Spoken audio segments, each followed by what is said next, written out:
இந்த உலகத்தில் 2 வகை மனிதர்கள் தான் இருக்காங்க.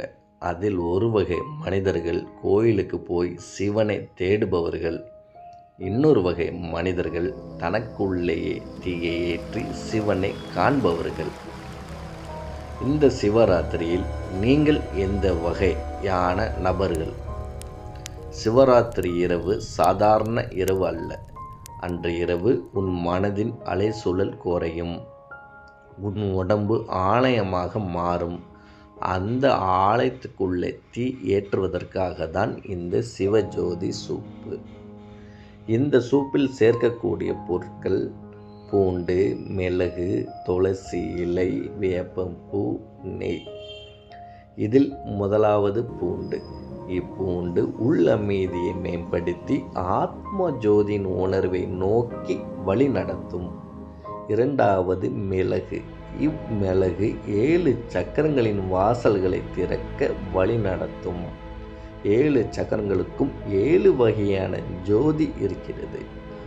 ஜோதிகள் எல்லாம் நெற்றிக்குள்ளேயே அனுபவிக்க உதவும். மூன்றாவது துளசி இலை. இது ஒவ்வொரு மனிதனின் மனதில் இருக்கக்கூடிய இருள்களை குறைக்க உதவி செய்து மேலும் ஒரு ஆழ்ந்த அமைதிக்கு வழிகாட்டுகிறது. நான்காவது வேப்பம்பூ. இது சஞ்சித கர்ம வினைகளை ஒரு படி அளவில் மட்டுமே தீர்க்க உதவி புரிகிறது ஒருவேளை சூப்புக்கு. 5 நெய். உடல், மனம், ஆன்மா இந்த மூன்றையும் ஒன்றாக இணைக்கக்கூடிய பாலமாக இந்த நெய் இருக்கிறது. இந்த நெய் ஓஜு சக்தியை அபரிவிதமாக அன்று பெருக்குகிறது. ஓஜு சக்தி என்றால் என்ன என்பது உங்களுக்கு ஏற்கனவே தெரிந்திருக்கும். உடலில் உள்ள ஆரோ சக்தி அன்று பலவிதமாக பெருகுகிறது.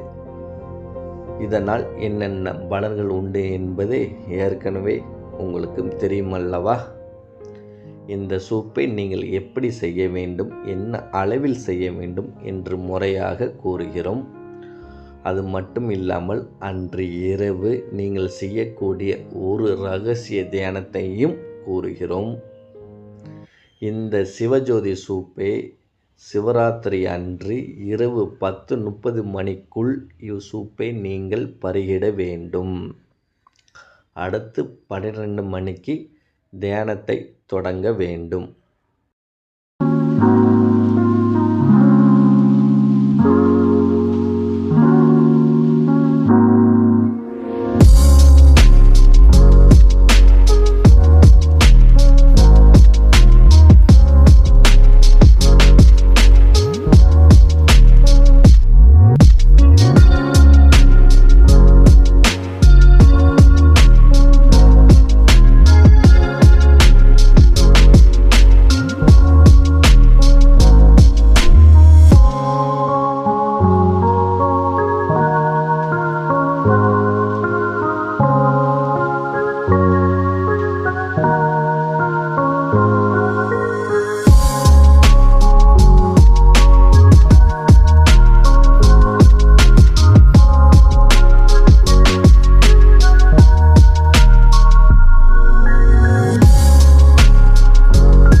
இந்த சூப்பை நீங்கள் பருகிடும்போது மனதில் சொல்லக்கூடிய மந்திரம், இந்த உடம்பு ஆலயம், இந்த மூச்சு மந்திரம், இந்த அமைதிக்குள் ஜோதி பிரகாசிக்கட்டும் என்று சொல்லிக்கொண்டே இவ்வூப்பை நீங்கள் பருகுங்கள்.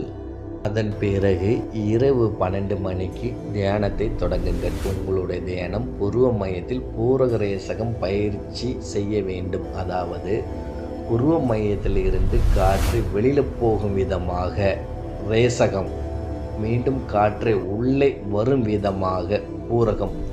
இப்படி உங்கள் புருவ மையத்தில் பூரக ரேசகம் பயிற்சி செய்து கொண்டே இருங்கள். அங்கே ஒரு மெல்லிய ஒளி ஒன்று தோன்றும். இந்த ஒளி தான் கும்பகம். இந்த கும்பகம் ஒளியை நீங்கள் உள்நோக்கினால் உங்களுக்குள்ளே ஒரு ஆழமான அமைதியும் ஆன்மீக உணர்வுகளை தட்டி எழுப்பிவிடும். அந்த கணம் நீங்கள் பூரக ரேசகம் பயிற்சி நிறுத்திவிட்டு அந்த மென்மையான கும்பகம் ஒளியை கவனித்து கொண்டே இருந்தால் ஆன்மீக அனுபவத்தை தொடர்ந்து அனுபவித்து கொண்டே இருக்கலாம். இந்த ஜோதியை தான் சித்தர்கள் அழியாத ஜோதி என்றும் ஒரு பழம்பொருள் உடலில் கண்டேன் என்றும் பாடலாக பாடினார்கள். அதாவது கண்ணுக்கும் மூக்குக்கும் காதோர மத்தியில் ஒரு பழம்பொருள் ஒன்றை கண்டேனேன் என்று சித்தர்கள் பாடலாக பாடுகிறார்கள். இந்த பழம்பொருள் என்பது ஜோதிதான். இந்த ஜோதிதான் கும்பகம்.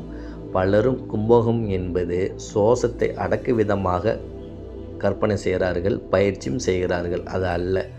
நீங்கள் இந்த ஜோதியில் மனதை நிலைநிறுத்தினால் தானாகவே எல்லா சுவாசம் அடங்கிவிடும், தம்பனமாக ஆகிவிடும். இது நீங்கள் பயிற்சியில் நீங்கள் உணர்ந்து கொள்ளலாம். இது போன்ற பயிற்சிகள் எல்லாம் இந்த உலகத்தில் எவரும் எங்கும் சொல்ல மாட்டார்கள். இது சாதாரணமான பயிற்சி அல்ல. இதன் ரகசியங்கள், இதன் முக்கியத்துவம் அனைத்தும் அடுத்த பதிவில் தெளிவாக பகிரப்படும். முக்கிய குறிப்பு: இப்போ உங்களுக்கு ஒரு சந்தேகம் எழும்பலாம். அதாவது நாங்கள் ரேசகம், பூரகம், மூக்கில் வரக்கூடிய ஆக்சிஜனிலும் கார்பன் டை ஆக்சைடிலும் பயிற்சி செய்து கொண்டு வந்தோம். நீங்கள் புருவ மையத்தில் பூரக ரேசகம் பயிற்சியை செய்ய சொல்கிறீர்கள். இதில் ஏது உண்மை? அதாவது வாசிக்காற்று, இறைக்காற்று, உயிர்காற்று, பிராணக்காற்று இவைகள் எல்லாம் உங்கள் மூக்கில் வரக்கூடிய ஆக்சிஜனிலேயோ அல்லது கார்பன் டை ஆக்சைடிலேயோ இல்லை.